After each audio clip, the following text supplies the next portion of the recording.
Hello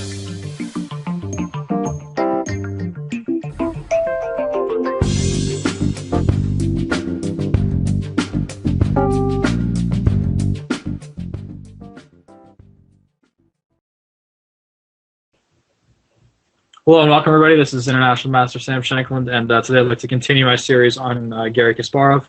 And today, we sort of skipped over the last bit of his World Championship match with Karpov, the one he won. But I already did record a video on his final game there. I even referred to F5, the move he played, as the best move ever played, introducing this new idea to this complex middle game, and then getting a huge initiative and winning. So today, I'd like to sort of see what he was like in his post-World Champion winning times. He was still the world champion here and the highest-rated player in the world by quite a lot. And one of the things he would do is humiliate other countries by simuling their entire Olympic teams, playing all their players at once, using the same amount of time on his clock in all the games. So he's really playing like a quarter of the time that all these other great players are playing with. So in this game, he has black against Emil Sutovsky. And it was a Najdorf, it was a Najdorf move order. So this is really when he is starting to just play the Najdorf all the time. And the classical shenanigan setup, of which he was the world's greatest champion ever. Just always playing the system. I've played this myself quite a few times, and I often model my play after his games. So bishop e7. And we sort of get the typical classical shenanigan setup here after bishop e3. This is very normal. And okay, so Kasparov plays queen c7, and king h1. And here, there's a few moves that have been played, but really rook e8 has become the main move. And the point of this move is actually very complex, but he's thinking about, in preparation, playing prophylactically.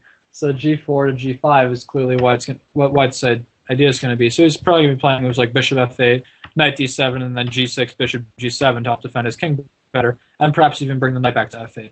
So really we see this f8 score is really critical for his minor pieces, and as a result, I think it makes a lot of sense to, do this. So Sutovsky plays bishop f3, and now Kasparov here played bishop to f8, which is a sideline. The main move is knight to a5, with ideas of jumping into c4 now that the white bishop is left.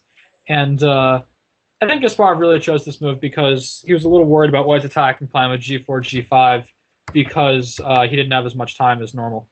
So instead of playing a plan that would allow White to get maybe some initiative, but complicated position, he wanted one where he could really rely on his feel and not have to calculate as much. So bishop f8 is very strong in preparation for the oncoming White attack. And then White plays queen d2, which is really just begging for knight a5, and Kasparov does not want to be rude. He obliges. So, and now queen f2. So Sutovsky is sort of bringing his queen to active post, or trying. And now knight c4, he plays bishop c1. And probably Sutovsky is planning to play b3 and bishop b2, and put that bishop on a nice diagonal and maybe have some slight advantage. So Kasparov really should be playing actively. And, it doesn't take much persuasion for him to play active moves. So I'll give you guys a second to see if you can figure out what Kasparov played here. Okay, so Kasparov played e5, immediately striking back in the center. If White takes on e5, he has a pretty pleasant choice on which way to take back. Okay, the rook would be a little bit silly, but knight takes e5 threatens the bishop, and this pawn structure often favors black. And d takes e5, kicks this knight away and prepares for bishop c5 business. Both of them look completely acceptable for black. Probably d takes e5 is the better one, though. So White naturally avoids this. He plays knight d2. And black can get this nice pawn structure with e takes f4, but the problem is after knight takes f4, this d5 square is a bit tender. And I think White is immediately going to drop a knight in there and give black some unpleasant headaches to deal with. So Kasparov, true to his style, played another hyper-aggressive move here. So I'll give you guys a second to see if you can find it.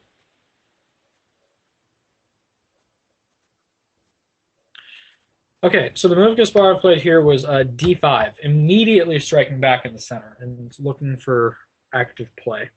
First thing to notice is if White takes this pawn in any way, his Bishovsky gets trapped. So after e4 here, bishop is going to die. Same after knight takes d5, knight takes d5, e takes d5, e4, bishop h5, g6. White seems to be lost. So White really can't consider taking that guy. Should probably take e5, which was played. And now Kasparov took back with a knight. Knight takes e4 might have been an easier path to equality, but it's kind of dry and maybe not what Kasparov was looking for. Knight takes e5 offers a pawn. Again, playing for the initiative, which is really what Kasparov was known for. So, okay, if White plays knight takes with knight after takes, and queen takes c2, I think Black's clearly better with, it was like knight takes f3 or knight d3 threatens. There's a lot of evil things on Black's agenda. So, this would be unpleasant for White.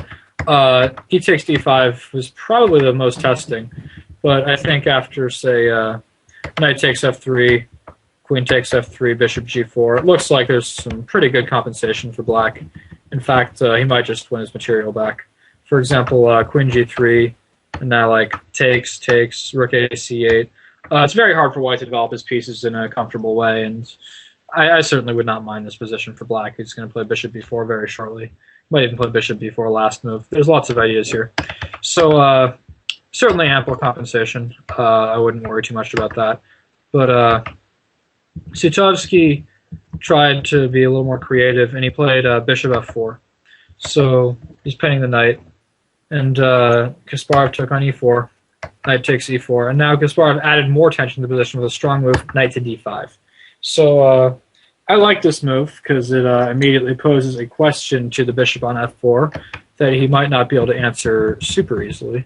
So I think he really has to play bishop g3. He could consider some crazy attacking move like knight g5, but I don't quite think this will work out. For example, say knight takes f4, and queen e7. The knight has to go away, and looks like Black has a nice position. So anyhow, bishop g3 was played, which is extremely natural. And now queen e7. So to quote Ronan Harsvey, who annotated this game, he says, "This is one of Kasparov's, which made very few mistakes in all the match mistakes." Yeah, his English is less than stellar, but I'm not going to edit it. "Nobody likes to have such a pin on your knight, so you move your queen to e7 is not the best place, as taking the pawn on c2 was the right move." So, unfortunately, Harsvey was right. Queen takes c2 was a safe grab, and Kasparov would have had an advantage, but it's really asking for trouble, like to allow something like this in a simul game where you're a little bit short on time anyway, and probably have other boards to deal with. His pawn on f7 is a goner, and there's clear initiative for White. Although, as it turns out, objectively speaking, Black's good. After queen e7, though, White perhaps missed some opportunity. I think the best move was knight 2 c3, and some chance for White to develop an initiative, and so, like, probably we have to go takes, and there's really no convenient way to stop knight d5. The problem is knight takes f3 still runs into knight d5. After something like queen e2, I think knight c7, and White wins some material. Although Black does retain fair chances, because White's knight might end up somewhat misplaced and his pieces are active. So knight 2 c3 would have been correct, but Sutovsky played a poor move with 21 rook a d1, attacking the knight. And yeah, this is probably less than pleasant for White after knight takes f3. So g takes f3, and it's an issue. Queen takes f3 would maybe be nice if you could play it, because queen takes e4, queen f7. Unfortunately, Black has a strong move, bishop g4. With some really unpleasant tactics, because after queen takes g4, knight e3, and we talked about the octopus last game. This time we really got an octopus attacking the queen and both the rooks. And Black's going to end up taking some material here. Knight f6 check does not help. Black can simply take, and after rook f6, knight takes g4, e2 and f6 are hanging, and something like this is pretty hopeless for White, down a pawn for no compensation. And Black has active pieces. So, and if White moves the queen, I don't know, queen f3, knight takes f1, takes, and queen takes c4, Black seems to be winning. So that would not be good. Sutovsky basically has to take with the pawn, but now he has a very sorry pawn structure. So Kasparov simply retreats the knight back to f6. Knight 2 c3, takes, and This position is very different because the white knight gets the d5, sure, but his king is also very open. Knight d5 is impossible on the next move, so queen takes e4 check. So we see Kasparov very quickly develop an initiative, which is what he's famous for, and things got ugly for Sutovsky. So bishop h3, strong move, albeit a somewhat natural one. Rook fe1, rook ac8, and now Sutovsky made a move that I cannot give the Shanky approval to. I might suggest knight d5 in this position, although it's not nearly as much of an issue because f7 is sufficiently protected because we booted the rook out of the way. But Sutovsky played bishop d6, which makes some sense. He wants to get rid of black's bishop pair, but it doesn't really help much because really the problem is not the bishop pair, it's the white king. So queen e6. So bishop f8, rook f8, rook d3, and white's king is weak and his pawn structure is less than stellar. So black can be comfortable with a clear advantage here.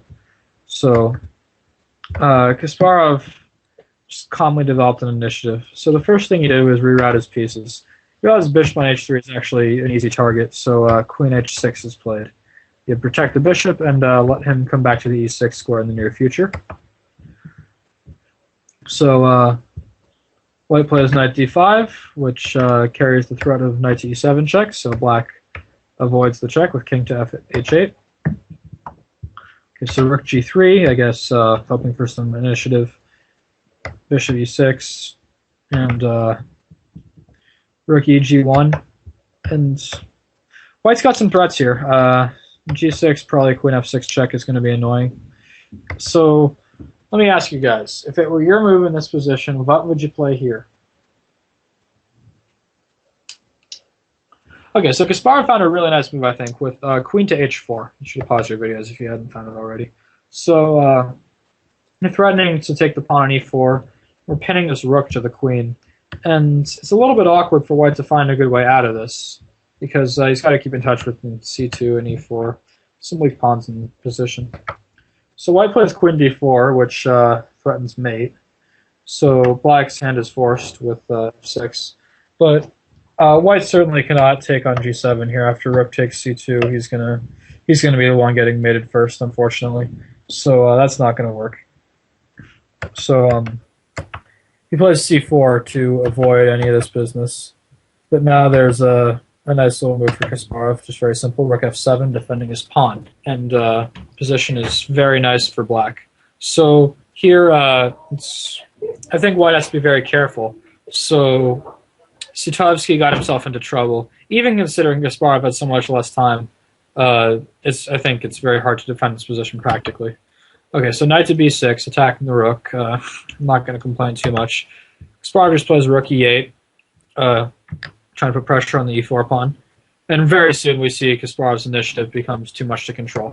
So rook d1, I guess, open files are nice. h6, good move, just, avoid any kind of back rank nonsense. Rook e3, and now Kasparov really starts his initiative with rook to e7. He's threatening bishop g4 now, which would win the e4 pawn. And it's not easy to stop. So e5 from Sutovsky, offering a queen trade. And Kasparov politely declines with bishop g4. And, yeah, white's in big trouble now, because this rook on d1 is hanging. Of course, I can't take it just yet, because it's pinned to the queen. But also, this pawn on e5 is attacked. That pawn is pinned to the rook on e3. So, really, all pinned up for white, and his pieces are falling apart. Plays rook g3, attacking the bishop. f5. Of course, he wouldn't want to allow e takes f6. And now he's threatening rook takes e5. So knight d5, rook e5, and now knight f4.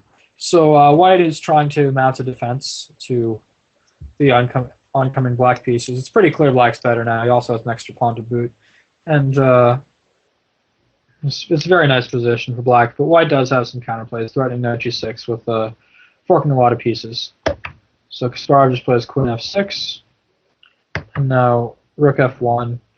And here Kasparov, he could just play a calm move and remain with his extra pawn and a clear advantage, probably winning, but that's just not the kind of guy he is. He's a fighter, and he had bigger ambitions. So he decides to give up his lady with rook to e1. Queen takes queen, and now rook takes f1 check. King g2, rook takes f4. And his idea is very simple. Rook e2 check and give mate. And it's surprisingly hard to stop. Black's not even down any material technically here. He's got a rook, bishop, and pawn for the queen, and his pieces coordinate extremely well. The white king is really running into some problems, but really just showed Kasparov was an attacker, and that's the kind of chess everyone likes. Some of these crazy attacks where those violent sacrifices that ended up in checkmate, and there was really no good reason for him being not only the best player ever, but the most popular. Just every fan rallied behind him.